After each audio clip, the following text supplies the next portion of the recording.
Ya comienza un nuevo programa en divoxradio.com. Bien, ya estamos de vuelta para conversar en esta oportunidad con una invitada muy especial, Olga Pizarro Stipovich. Bienvenida, Olga, ¿cómo estás? Buen día. Hola, buen día. Muchas gracias por la invitación. Aquí estamos. Lista Oye, para preguntas. muchas gracias y no, muy feliz de tenerte. La persona me tocó en el pasado trabajar muy de cerca con tu hija, Vesna, así que eh, muy buena persona, muy brillante también, muy interesante conversaciones que algunas tuve con ella, así que gracias por estar acá. Y nada, queremos partir siempre eh, conversando sobre el invitado. Probablemente hay mucho que contar, mucha historia, pero cuéntanos quién es Olga Pizarro Stilovich.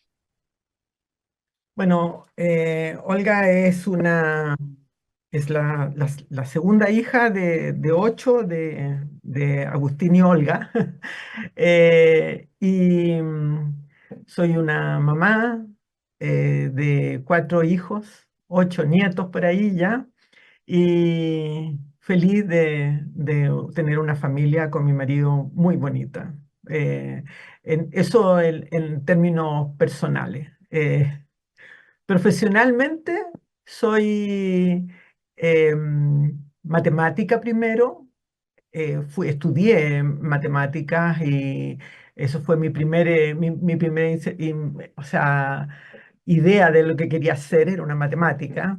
Y luego me fui a la ingeniería comercial, después de la ingeniería comercial, o sea, como economista, soy economista también, y luego se me abrió el mundo con el comportamiento organizacional a través de un MBA. Y finalmente terminé haciendo un máster en metodología de las ciencias del comportamiento y la salud. Así que mi vida ha ido recorriendo, di toda la vuelta para llegar a las estadísticas de nuevo.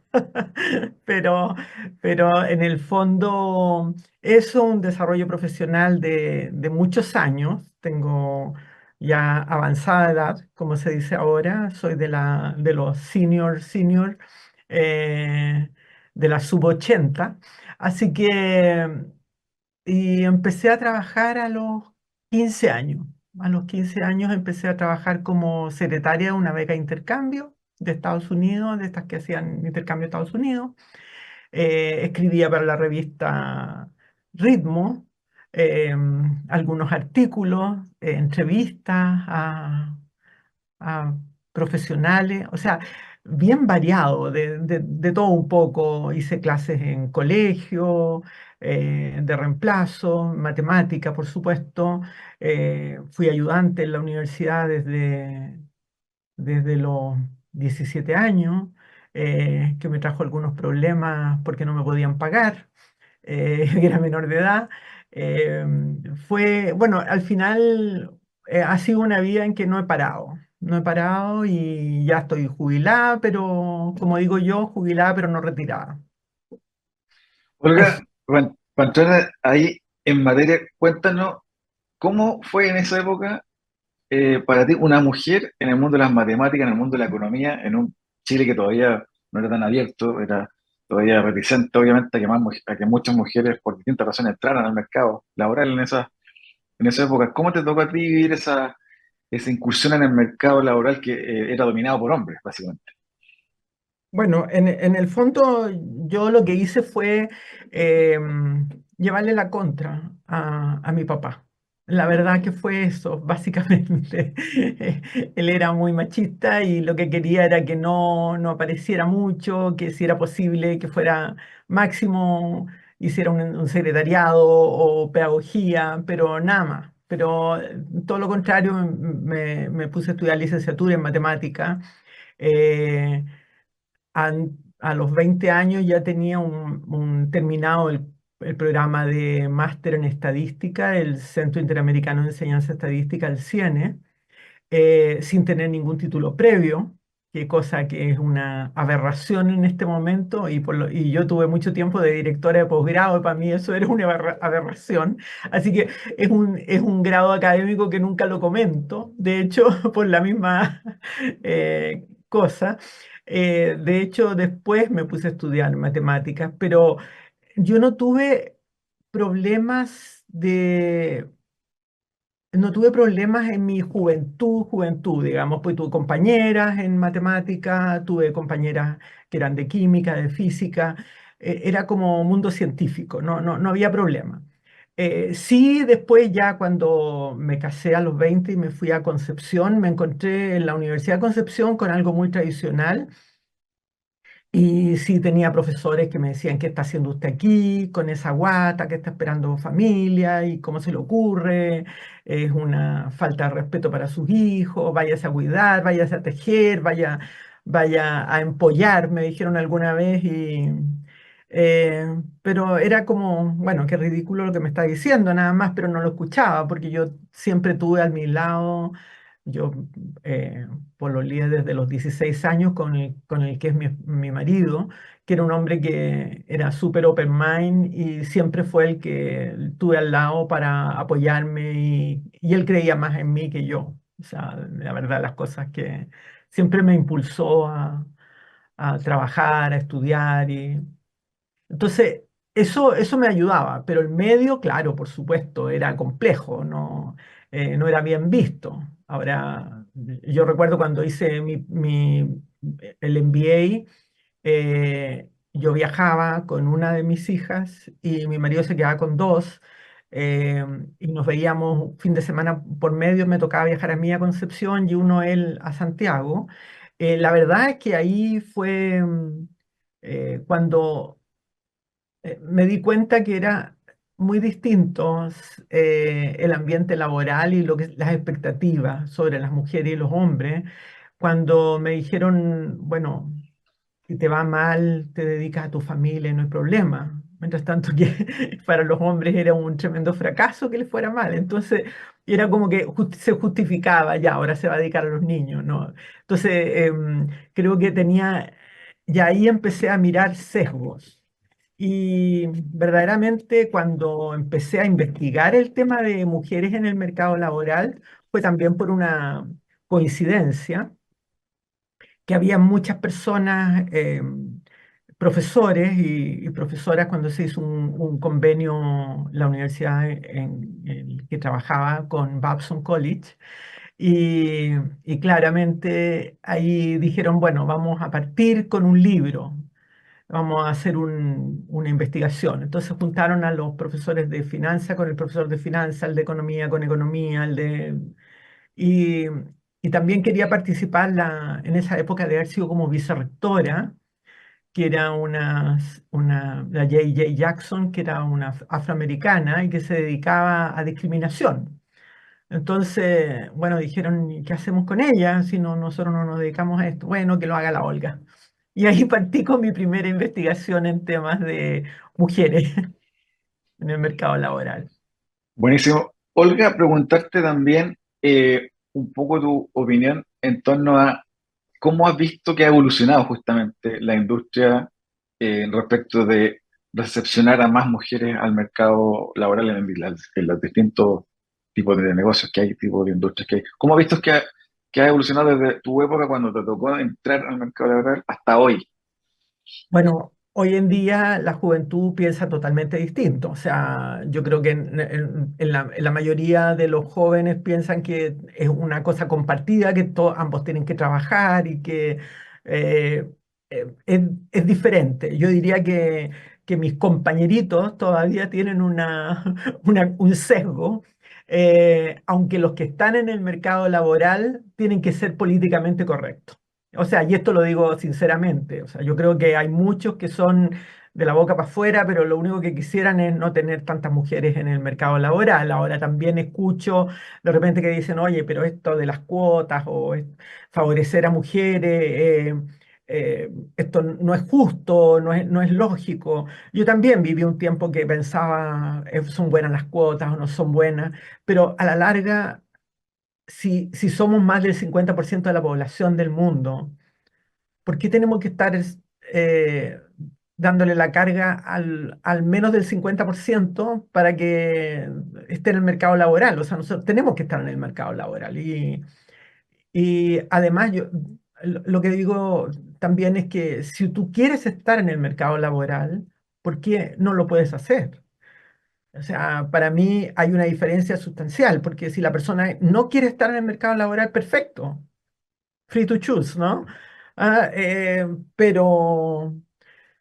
pero si quiere, ¿por qué se le va a limitar? O sea, si tenemos las mismas condiciones, tenemos capacidades, y uno lo ve, yo he vivido muchos años en la vida universitaria y, para qué estamos con cuentos, o sea, las mejores alumnas han sido mujeres, o sea, mucho en mi época se decía, "Ay, pídele el cuaderno a una mujer porque lo tiene ordenado, está toda la materia".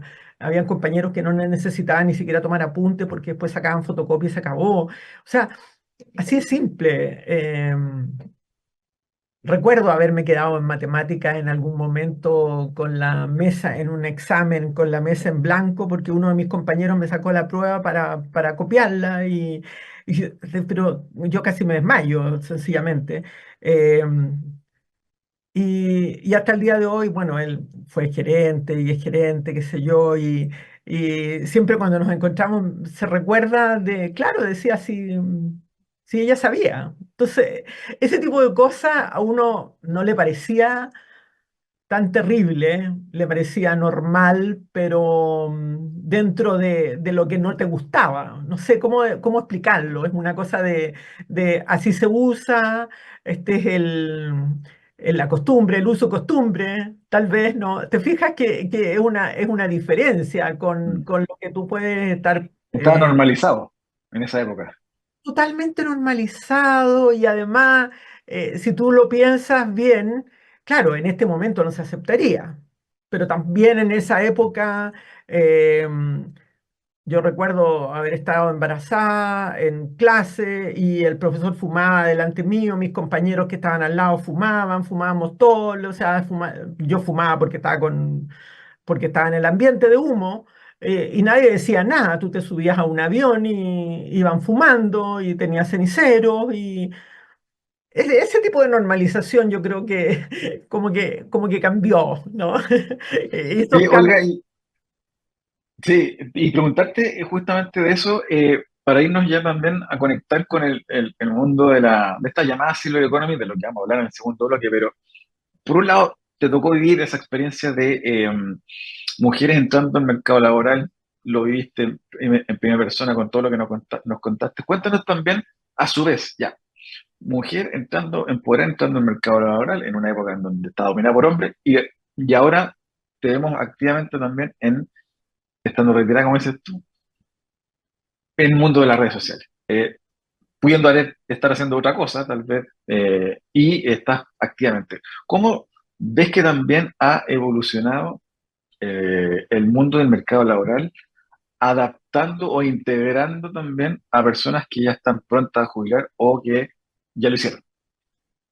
o sea, yo creo que el mercado laboral así entre comillas, como que no se ha adaptado mucho, digamos. O sea, yo veo mis exalumnos de 40, 50 años que están muy preocupados porque perdieron el trabajo y tienen que reinventarse. O sea, la palabra más común ahora es la reinvención. Yo misma salí del mercado laboral y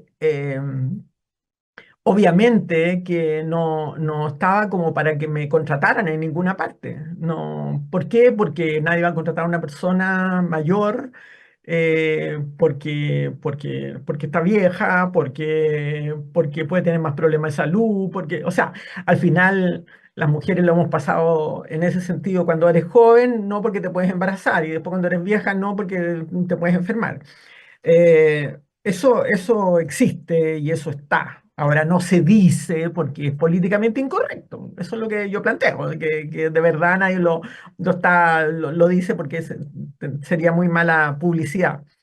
Pero eh, los cambios ahora, actualmente, han dado un pie. fíjate que a liberar un poco también a los varones, en el sentido de flexibilidad laboral, estar en distintas acciones, o sea, tú puedes estar en las redes sociales, puedes estar en el trabajo, o sea, si yo te dijera, bueno, ¿tú dónde trabajas? Tú me dirías, yo tengo un trabajo, jornada completa. Para nosotros, cuando era jornada completa, no podíamos salir del trabajo, no podíamos hacer otra cosa. Entonces, ahora es súper flexible. Eh, los horarios, el trabajo híbrido. Yo encuentro que la tecnología ayuda mucho. Claro, complica, pero ayuda bastante. Uno tiene que ponerse más creativa para revisar qué es lo que pasa con, por ejemplo, en el caso de las clases con los alumnos. Eh, yo sé que el gran amigo ya no es Google, sino que el chat GPT, como digan, quieran llamarlo, y obviamente que los alumnos lo usan y hay que adaptarse, pues tal como en algún momento algunos se adaptaron a que las personas tenían que usar calculadora y en la sala decían, no, pero que hagan los cálculos solo. Después, o sea, qué absurdo, ¿para qué? O sea, aprendamos otras cosas.